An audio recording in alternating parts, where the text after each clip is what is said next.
Yo, what's up? It's Saturday, and you know what that means? It means it's the Grind Show. It is a Saturday show keeping you in the know of things that are happening between today, Saturday, round the way to the other part of the week.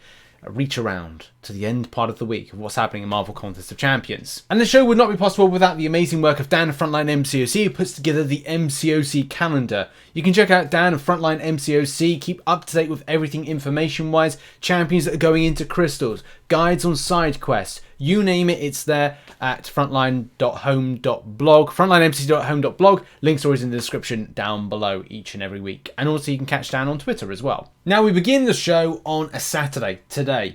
Today's got quite a few things dropping. First of all, there's a level up event, the 22-hour event. So hopefully the time zones, this represents what's going to be dropping, because it's always very difficult to kind of go, hey, well, if one thing drops at one time for one country, it's going to drop something different for another because of the time zones. But yeah, Saturday should be like the level up event. We've also got AQ Cycle starting up. As soon as it ends, starts again. And hopefully this one is got the prestige-based elements that have been kind of fixed because that was broken before. There's also going to be an out of season alliance war for those that kind of participating or care and want to scoop up some loyalty for free by not doing literally anything. And also there will be the biggest thing to announce, and that will be the anniversary event. The anniversary event has a lot of stuff going on for it, whether or not you're kind of going for the you've got the calendars, you've got potential special arenas, you've got Dethroned Arena solo event, you've got Quicksilver solo objectives, you've got halls of healing, halls of gold, whatever. There's a lot of things on for the 8th anniversary, which we'll be doing some videos on the channel for today, so look out for that. On to Sunday now, and there's not really much on except for arena wins. It's your 22-hour event. Get these done. Helpful for the banquet, especially if you're non-spending like myself. Tier 4 basic arena is an arena that'll be on, and apart from that, nothing else. So use this as an opportunity. Do some arena grinding if you are non-spending and want to get some units in preparation for the banquet event, which I'm doing right now. And then kind of like, yeah, just you do at the end of the day what you want to do in game. On Monday, it is business time. Business time because we have got some stuff on. Event quest completion should be your 22-hour event. That will be present.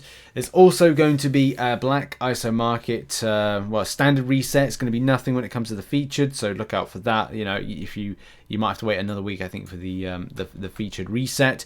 When it comes to Battlegrounds, for those that do Battlegrounds, it is a reset of the store, and also it will be a change in the meta for anybody participating in Gladiators circuit.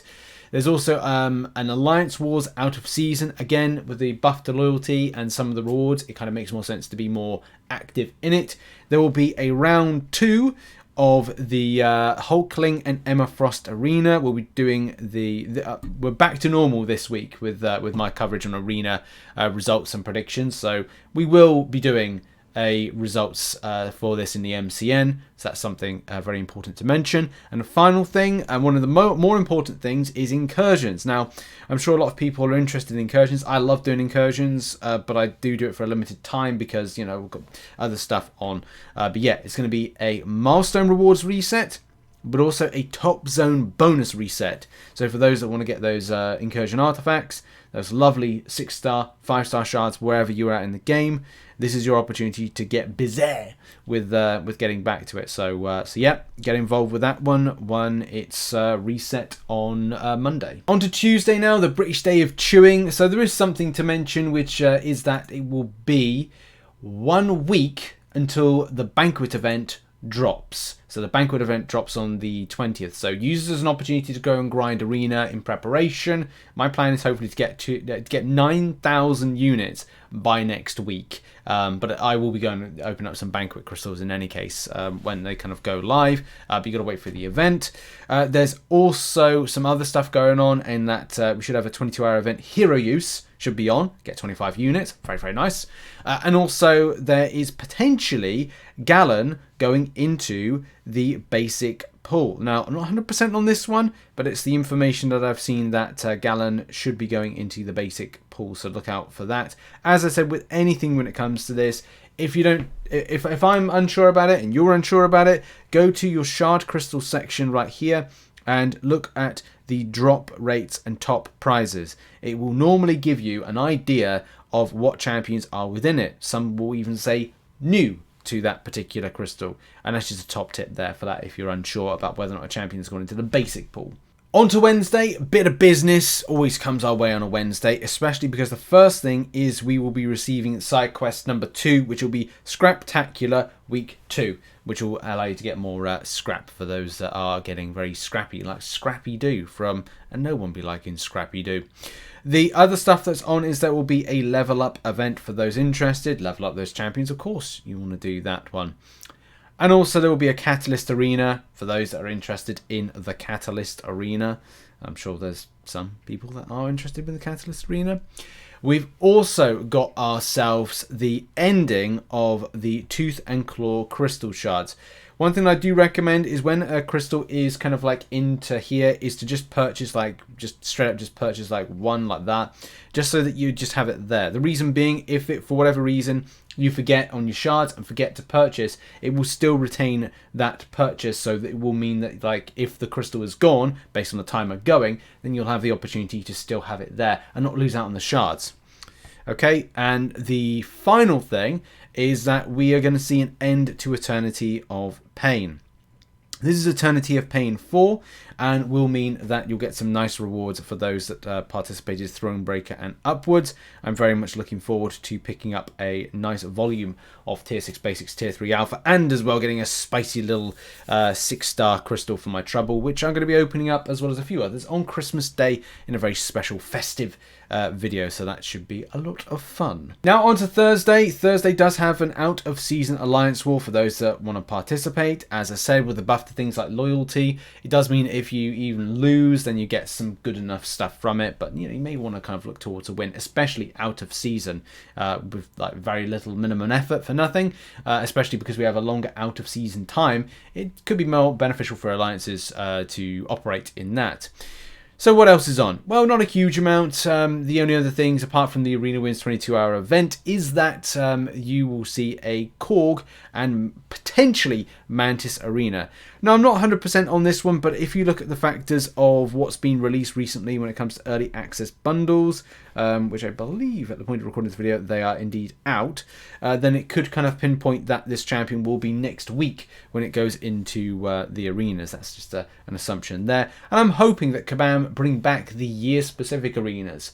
More on that in like another time. I'm fingers crossed for this. I'm not 100% sure, but I'd love to see Kabam put back the like 2014 arena, 2015 arena. I kind of like rotate them out, but I don't know what's going to happen with that one. We'll have to guesstimate with some things, but we'll see what happens and what drops next week. And the final thing is that on a Friday, there's actually not much going on. I hope the Kabam uses as an announcement day.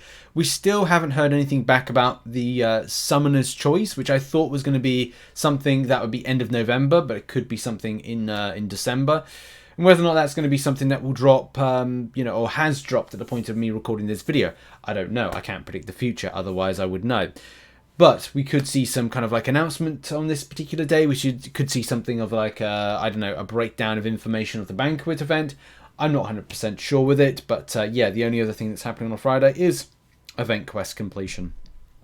Potentially, it may be a case that it may revert back to something like hero use at the time of this, but just don't know with these things. And also time zones do mean that some of those things, 22-hour events, will be different in time zones for others as to when you would technically receive it on what given day. And we end with the top grind tip of the week. So that's all about this anniversary event.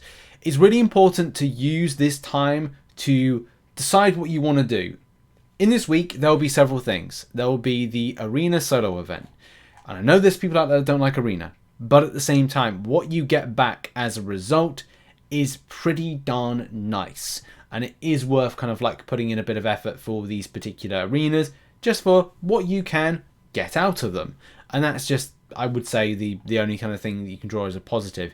If you don't like Arena, suck it up once, do it, done. And you don't have to do it again. There's some good stuff on offer units wise, 6-star shards wise, tier 5 CC wise, well, not really tier 5 CC wise, but gold battle chips wise. Like, there's some nice stuff on offer if you were interested to go out and grind for it. The same thing with some of the other stuff like Quicksilver solo event, some Teamwork Dreamwork crystals, and yeah, just using the time with halls of gold. Halls of Fortune, Halls of Healing, and Halls of Glory, just to top up on some kind of like essentials, which are going to be good for, leveling up champions, having health potions, revives. Not that we really need them. There's a lot of people just sitting on a load of revives at the moment, but at least I say they have them there just in case. And of course with the gold, like we never stop not needing gold. Like you always need that gold. So maximize this time and opportunity. Use Arena Boost when it comes to Arena. Something I've been using a lot more is Arena Boost, especially with targets in hand. I am a bit behind, but that's because like this week has been very much trying to catch up with since my post-COVID kind of issues, just trying to catch up, which is next week you're going to see a lot more streams, a lot more arena-based streams. Sorry about that, but I'm not spending money on units, right? Let's be real for this. And as well, Battlegrounds is good, but it doesn't give units, and that's what I need for the Banquet event. So that's what I'm going to be investing my time in. And I'm sure a lot of other players are going to be doing exactly the same. So yeah, you do you at the end of the day what you want to do. Cheers everybody for the support. That's been The Grind Show. Check out some other content which will be located on screen right now. And I'll see you on the next one. Cheers everybody. Bye-bye.